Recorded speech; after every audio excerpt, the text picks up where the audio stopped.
with Charlotte Hawkins.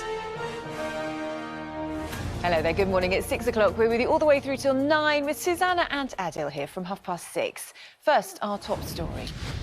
The government has warned that the final stage of ending lockdown could be delayed if too many people choose not to get vaccinated. Special NHS teams are racing to help inoculate people in some of the 86 local authority areas where the new Indian variant of coronavirus has been detected. The Health Secretary's urged anyone not sure whether to get jabbed to look at what's happening in Bolton. Well, everyone who can get vaccinated is doing so, and you're at a school there that's been turned into a vaccination centre. Forensic archaeologists will begin digging up a cafe basement in Gloucester after finding evidence that the remains of a missing victim of the serial killer Fred West could be buried there. 15-year-old Mary Bastone was last seen alive in January 1968. Richard, this is decades after Mary went missing. It's obviously been a hideous time for her family. Do we know what evidence they found? A new front appears to have opened up in the Israeli conflict, with Israel shelling targets in Lebanon.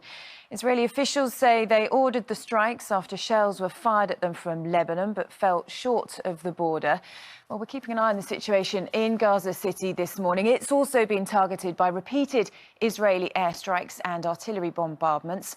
ITV Global Security. How worrying is this new development? We're all obviously hoping that a ceasefire will be imminent, but this doesn't look like a good step forward. The EU is expected to agree within days to allow British tourists in without having to quarantine if they can prove they've had their COVID vaccinations or have tested negative.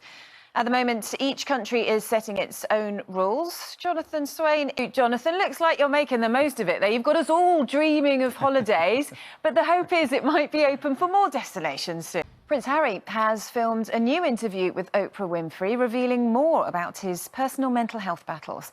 It comes amid a growing backlash against his recent comments criticising his father's parenting and the United States Constitution. Louisa James has more. Now, some sports news. In England, captain Harry Kane has told his club Tottenham that he wants to leave this summer. 6:13, let's find out what's happening with the weather. Laura, should be cloud spotting later today after that. Good morning, Britain's here all the way through till 9. Susanna and Adil will be here from 6:30. And this minute. First, let's get the news, travel and weather where you are. See you shortly.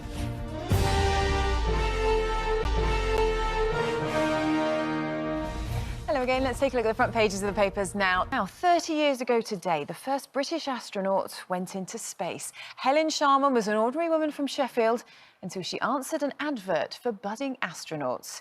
At 26 years old, she was selected from 13,000 applicants to become the UK crew member of an international space station.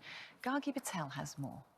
Now, Richard's here with today's entertainment news. The Eurovision Song Contest making a long-awaited return, Richard. Great for that. Looking forward to Eurovision. That's one to watch. Coming up next, Susanna and Adam will be here in just a moment. Now, they'll be definitely one to look out for, isn't it?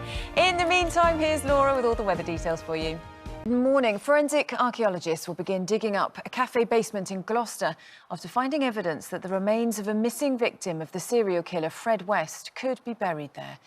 15-year-old Mary Bastone was last seen alive in January 1968. A new front appears to have opened up in the Israeli conflict, with Israel shelling targets in Lebanon. Israeli officials say they ordered the strikes after shells were fired at them from Lebanon but fell short of the border. Prince Harry's filmed a new interview with Oprah Winfrey, revealing more about his personal mental health battles. It comes amid a growing backlash against his recent comments criticising his father's parenting and the United States Constitution. Louisa James has more. News for you on unemployment figures. They're out in the last few minutes, and the number of UK workers on payrolls did rise, 97,000 between March and April. However, the number has fallen by 772,000 since the pandemic struck. Those are the latest figures according to the Office for National Statistics for you. Charlotte, thanks very much.